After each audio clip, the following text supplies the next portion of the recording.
정봉재 정치쇼 일부 순서 들어가겠습니다. 정상근 미디어 오늘 기자 자리하셨습니다. 네, 안녕하십니까. 미디어 오늘 정상근 기자입니다. 예, 제 목이 조금 낫죠 그래도. 근데 저번 주보다는 조금 나은 것 같긴 한데 내가 지금 성대모사의 최적기로. 다스 내 거 아니라 그랬잖아요. 주식 1주도 가진 게 없어요. 네, 지금 너무 똑같아졌어. 그렇죠. 이 목소리일 때만 그게 가능한데. 아마 저게 네, 성대모사하기 진짜 힘든 목소리잖아요. 너무 잘하고 있어 나. 네, 103 짧은 문자 50원 문자 100원 문자 보내주시기 바라겠어요. 김시영님 봉도사님 목소리가 MB처럼 돼가고 있어요. 다스는 내 거예요. 다스 봉도사 거예요. 근데 뭐랄까 그 잘 알아듣긴 힘든데요. 5892님 도사님 도라지청 드셔요. 도라지청 들면 돌아야 돼요. 그리고 찜질방에 가셔요. 라면 먹으면 금방 감기 날아갈 겁니다. 라면이요? 도라지청에 찜질방 라면이 목소리 치유법이야. 네. 김정학님 정치쇼 때문에 회원가입했어요. 아재 개그 허무하면서도 정치에 대해서는 귀에 쏙쏙 잘 들어오네요. 방송 너무 잘 듣고 있습니다. 네. 좋아. 나 MB 닮아가고 있어. 다스는 내 거다. 네, 모두가 당황하는. 다스를 돌려다. 다스를 브리핑 좀 하게 해주세요. 돌려다. 자 브리핑하세요. 네. 지난주에 보도된 바 있던 이명박 전 대통령의 조카 김동혁 씨의 140억 관련 발언 중에 이 140억 원이 다스가 조성한 비자금이다 이런 증언이 나왔습니다. 네, 최근 잇따라 그 다스 관련 녹취록 보도가 나오고 있는데요. 이 녹취록들은 그 이상은 회장의 아들 이동영 씨가 그 다스의 실소유주는 다스의 이제 실소유주는 그 이명박 이시영 부자라는 뉘앙스로 얘기한 내용도 있고, 그렇죠. 그리고 이명박 전 대통령의 조카 김동혁 씨가 그 이명박 전 대통령이 이시영 씨를 통해서 140억 원을 받아내려 한 정황이 담겨 있는 내용도 있습니다. 그래서 이 녹취록들은 다스가 누구 겁니까? 라는 질문에 대한 답을 도출하는데 핵심적인 증언이 되고 있는데요. 이게 문제가 네네. 포인트를 이렇게 봐야 돼요. 김종백 씨죠 운전기사가. 네, 그 녹취를 한 사람이 이제 김종백 씨로 드러났죠. 이분이 제 법무팀에 한 6년 있었다는 거예요. 단순 운전기사가 아니에요. 네네. 법무팀에 한 6년 정도 있어서 회사 내용을 꿰뚫고 있다. 첫 번째가. 그렇죠. 두 번째, 네. 800개 정도의 음성 파일을 갖고 있다. 네. 이것은 이 회사가 뭔가 잘못하고 있구나. 자기한테 잘못했든지 도덕적으로 잘못했든지라고 작심하고 녹음을 떠는 거예요. 네, 이 김종백 씨가 MBC와의 인터뷰에서 뭐 800개 정도의 녹취록이 있다, 뭐 그런 내용은 뭐 그렇게까지는 아니다라고 얘기는 하긴 했는데, 근데 어쨌건 이 다스 관련된 뭐 핵심된 내용들. 그게 이제 자기가 오랫동안 이 회사에서 일을 해왔고 또 이상은 회장의 뭐 최측근으로 분류가 되었던 사람이라서 이 내용을 굉장히 잘하는 거 아닙니까? 그래서 여기서 이제 지금 이 다스 관련된 논란의 핵심적인 사안을 뽑아내서 자기가 지금 그 녹취록을 공개를 하고 있는 거죠. 그렇죠. 네. 자, 그리고 140억을 돌려달라는 게 영감이었다. 근데 네. 추정을 그렇게 안 하더라도 네네. 누군가 140억을 니들끼리 주고받아라라고 지시하는 누군가 있죠. 제3자 분명히 있는 거죠. 분명히 있는 거죠. 그 누군가는 대화 중에 보면 회사의 실질적 48% 지분을 갖고 있는 이상은 씨는 분명히 아닌 거죠. 이상은 씨는 분명히 아니죠. 분명히 아니에요. 네. 그럼 누군가가 그 김경준인가? 사실은 그게 나예요. 내 거야. 내 거 다 줘. 제가 기억하기로는 당시 김경준 씨는 감옥에 감옥에 있었고 있지 않았었습니까? 근데 김경준 씨는 분명히 아니고, 근데 이시영 씨도 분명히 이시영 씨가 아니라 이상은 씨도 다스 회장인 이상은도 분명히 아니고. 그럼 누군가가 제3의 인물. 그렇죠. 여기서 이제 이 제3의 인물이 누구냐와 관련해서 이 김동혁 씨 관련, 그러니까 김동혁 씨가 이명박 전 대통령의 조카 아닙니까? 네. 이 김동혁 씨 녹취록이 이제 핵심적인 증언이 되는 건데. 이 김동혁 씨 녹취록에서 이렇게 얘기를 합니다. 그 140억 원 갖다 줬잖아. 지금 그래갖고는 몇 년 전에 이 영감이라는 게 이제 바로 이명박 전 대통령을 의미하는 거다. 이렇게 보이고 있는데, 어쨌든 영감이 그 시영이 보고 달라 그래서 그렇게 된 거야. 그러니까 시영이가 이상은 씨 보고 내놓으시오 그랬더니 난 모른다, 동영이가 안다, 이렇게 된 거야라고 얘기를 한 거예요. 가족 간의 분쟁이 좀 벌어지고 있는 건가요? 그렇게 볼 수밖에 없죠. 그러니까 2011년 2월 1일 날 네. 스위스 계좌에 있는 돈 140억이 들어왔는데 그 돈 내놓으라는 거죠? 2011년 140억 원이요? 예. 그러니까 그 스위스 계좌로부터 이제 다스로 들어온 돈. 네, 다스의 이제 비자금으로 형성이 됐던 바로 그 돈을 얘기를 하는 거죠. 그러니까 이게 보도가 나왔을 때는, 그러니까 BBK에서 다스에게 돌려준 돈을 얘기를 하는 거 아니냐. 그렇죠. 그게 그 돈이에요. 그래요? 그게 그 돈이에요? 그게 BBK에서 다스로 돌려준 돈이 김경준이 스위스은행에 갖고 있던 돈이거든요. 그게 네. 생돈이 2011년 2월 1일 다스로 들어와요. 네. 들어왔는데 다스에서 쿵짝쿵짝하고 내가 실소유자인데 자기들끼리 그 돈을 마음대로 하고 있으니 네네. 영갑 MB 입장에서 그 돈 내놔라. 아 그러면은 그 스위스 계좌로부터 들어온 돈은 아니고 이 김종백 씨가 증언한 바에 따르면 네.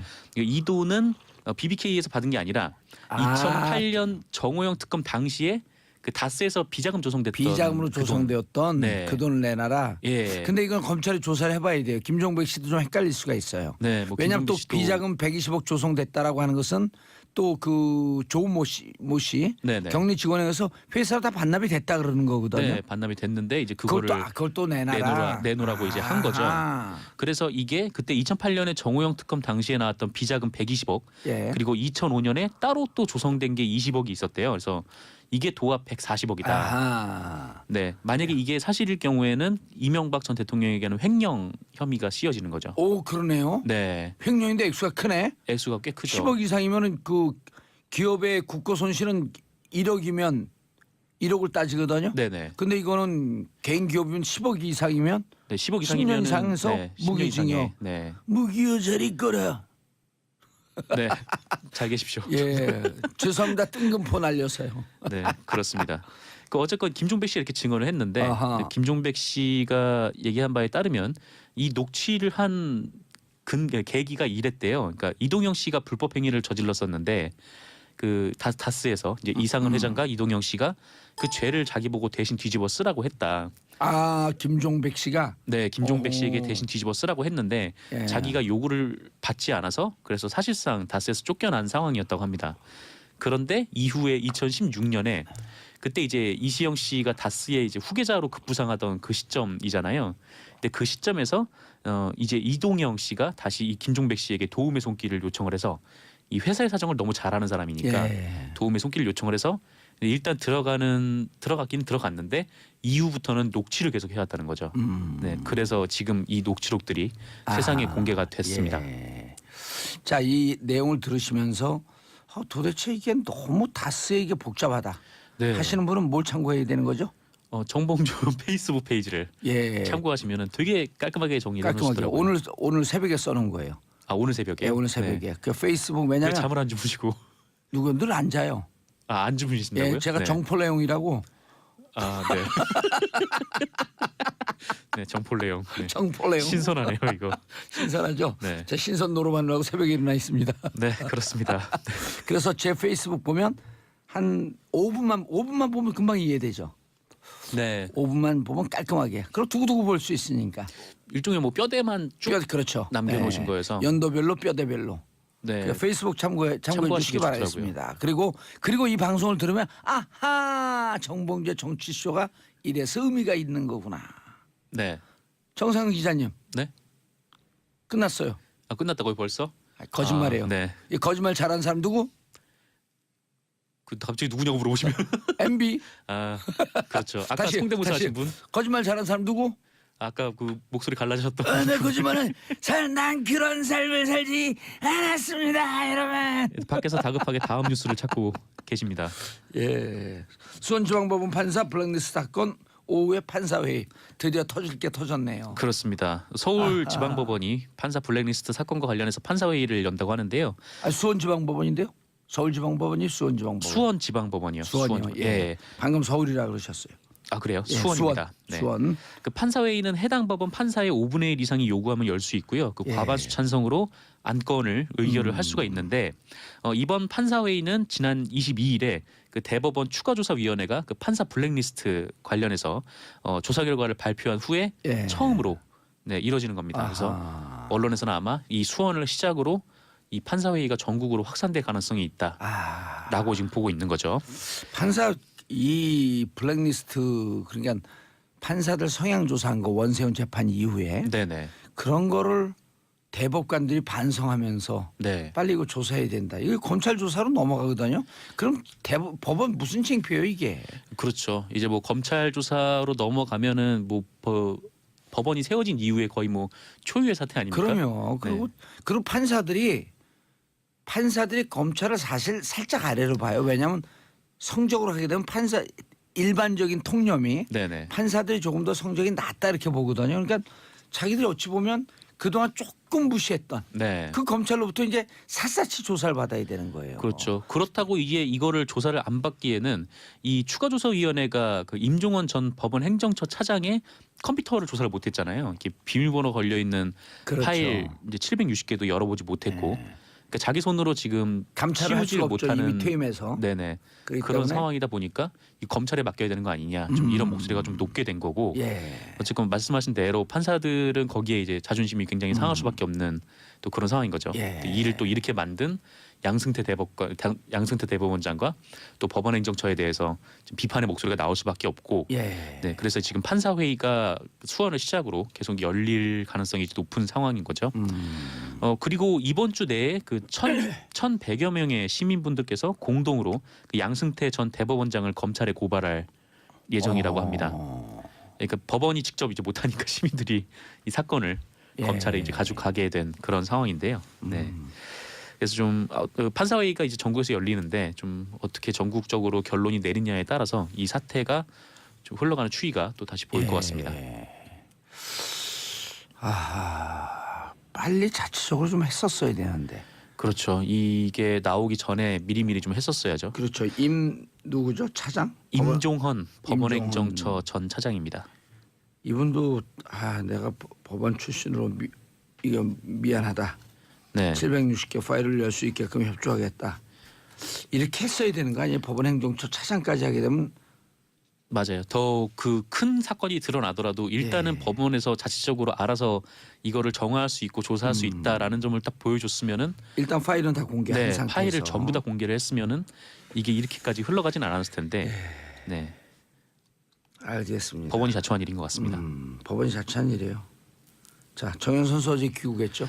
네, 그렇습니다. 그 호주 오픈 테니스 대회 남자 단식 4강 진출에 쾌거를 올린 정현 선수가 28일 한국에 도착을 했습니다.